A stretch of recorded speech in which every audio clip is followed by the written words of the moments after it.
ባለፈው ለታ ይሄ ብልዝ ምንድነው ስለ አይ የሰፈር ጸብ ነው ምናምን ነገር አልከኝ። ገባኝ። እሱን ነግረህ ነው? ባክል ልነግረኝ ፈልጌ አይደለም የነገረችኝ ልታስጠነቅቀኝ መታ ነው። ቆይ ለምን ደም ታስጠነቅቅ? ናታንን አንተ ነህ ማስክ እያረክ የምትደበደበው ምናምን ብላ ዛተች።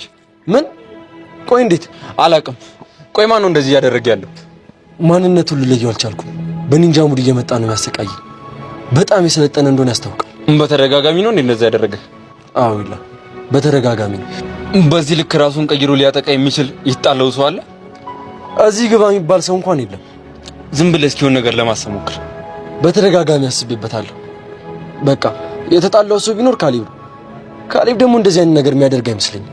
በቃ አሁን ሄድላለሁ። መሲ ታታስፈልጋት አቀረ ስታይለበት። ቆይ ምንድነው ነገሩ? ሲቀጥል እንዴት መሲኔ ስደባደብ ያለ ቪዲዮ ሊደርሳችሁ አለ? በእርግጠኝነት አንድ የሚከታተለኝ ሰው አለ ማለት ነው።